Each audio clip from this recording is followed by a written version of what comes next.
with it. You know, he's pro Argentina. He thinks Messi's gonna win. Let's be honest here. Let's be honest. I don't need to cut, but let's be honest. Maybe he gets lucky this time because Messi and Argentina look absolutely brilliant. I wouldn't blame him for saying Argentina, right? But the history of this guy's support, it's a little worrying. It's a little shivering. It's shivering the timbers, Yeah. But I think this just shows that Drake has ball knowledge, but it's a little scary for the rest of us to see him support us. Yeah, I mean, he does have ball knowledge. He's never picked a team that wasn't good, but as soon as he picked them, then they all perform like prime Norwich. It's never good for the team afterwards. So Argentina, France, reports coming out that there was a viral illness. Players have recovered. Varane, Upamecano, Konate have recovered from that sickness. Everyone is training. Everyone is fit for the French team. Same with Argentina. They have no injury concerns to report of. And it's saying that they're thinking of playing Mbappe through the middle and starting Lilian Thuram's kid, Marcus, off the left, and benching Olivier Giroud. Let me tell you something. If they do that, France loses. Right? I still think that with Giroud they lose, right? Don't get me wrong. But to drop the player that has been the most influential, it's either him or Griezmann. Mbappe hasn't done all that much compared to those two. Those two are the guys, the architects. Right? Those two are the guys that put passes together. Giroud always dropping back into that false nine position, always making key passes, always getting back into the box and jumping up for headers. That's what you want. You don't want, however, a person who hasn't even started a match, I don't think, this World Cup, to start in the World Cup final, benching possibly your most dangerous player in that process. I don't think it works out for France. Right? It would be disrespectful to Giroud, and it would be very stupid of Deschamps to do that, in my opinion. Yeah, I don't really know why. I mean, it came out a few minutes ago that might be a thought, but I don't see why it would be done. I mean, Giroud is... If you're going to drop Giroud, you're going to drop him for someone much better in the number 9 position. Exactly. We could speak about Benzema, but as he said on Instagram, he's not interested or he doesn't care. It's translated to either doesn't seem like he wants to play. He's gonna get his medal because he hasn't been written off of the squad, but it doesn't seem like he wants to play even though he is fit. Yeah, I think Benzema's just focusing on Real Madrid here because he knows that either way, if France does win, he gets his medal. Sad to say he's gonna get a runners-up medal, but it's still a medal, right? But as you said, yes, you have to replace Giroud with someone that's better than Giroud. I'd expect it would have been better if you said you'd probably give, say, Kingsley Coman a run on the left, throw Mbappe on the right, put Giroud up front. It would make much more sense to say that. And in that you'd sacrifice one player already. But to drop either Giroud or Griezmann is a recipe for disaster. Because, in my opinion, they're more dangerous than Mbappe. I mean, in this World Cup, they have been. I mean, people have been saying Mbappe this, Mbappe that. Project Mbappe for England was put to shit when, no one marked Griezmann, who got 2 assists.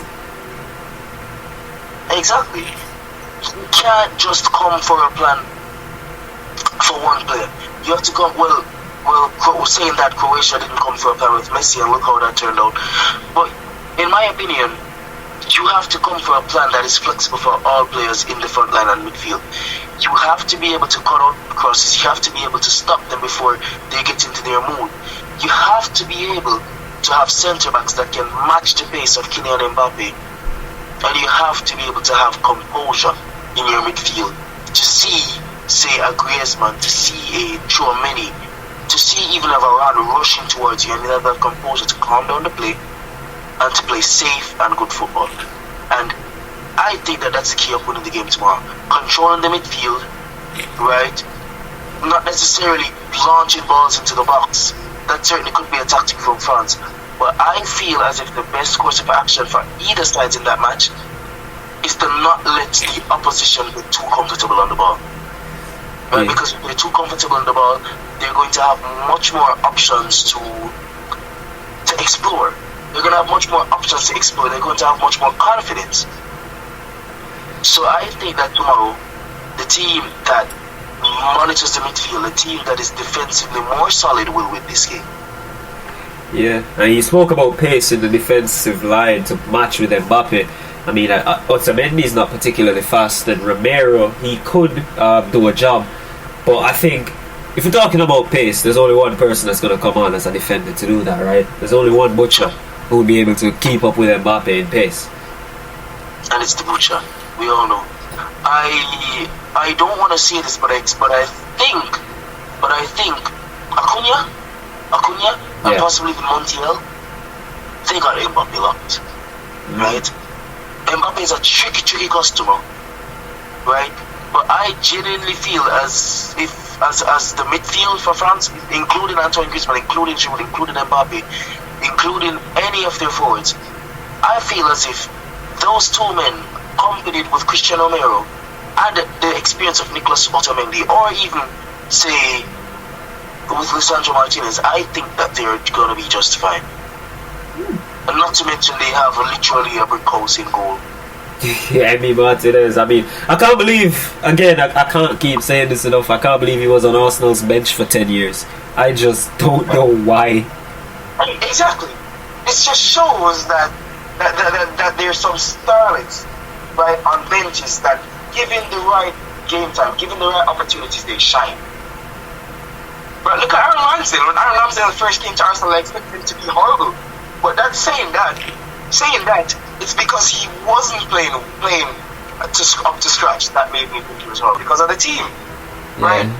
Playing for Villa, him being the main man, him having actually competent defenders in front of him not having to worry about him being selected.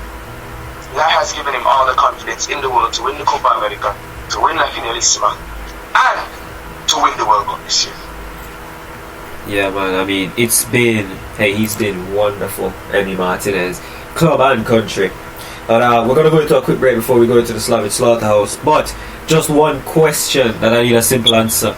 Everyone's been saying if Mbappe wins this World Cup at 23, 2 World Cups before 23, not even Pele's done that, he goes into the GOAT conversation. Yeah, for me that's a no. Your response? No. Absolutely not. Absolutely not. Mbappe. He's certainly a great player. He's certainly a world-class player. He's an excellent player. But he's not up to scratch to a young Lionel Messi or a young Cristiano Ronaldo. Right? Winning 2 World Cups is an amazing feat. But let's be real here. He isn't even better. Mbappe, and this might be controversial, but Mbappe isn't even better than Miroslav Klose. Don't get it twisted. Miroslav Klose has always been, he's not been the first go-to striker when you compare young striker. He's not been the first. He's certainly amazing, but Mbappe has a thing or two to learn to be considered in the top 20 or top 30 strikers of all time. Yeah, I mean, as I said, we're going to have to go into a quick break and come back with that. Give us 5. Video offline tour, like and subscribe some more. With Jackson, Brian, and Randy Savage, me talk about GZ Sports. Tune in video offline tour, like and subscribe some more. With Jackson, Brian, and Randy Savage, me talk about GZ Sports. Yeah, check out the station, feel like a sports education. Yeah, the best news I come from GZ Sports, you know, from. Tune in video, like and subscribe, don't pause. Sometime me I wonder to us. Me talk about GZ Sports. Tune in for the offline tour, like and subscribe some more. With Jackson, Brian, and Randy Savage, me talk about GZ Sports. Tune in for the offline tour, like and subscribe some more. With Jackson, Brian, and Randy Savage, me talk about GZ Sports.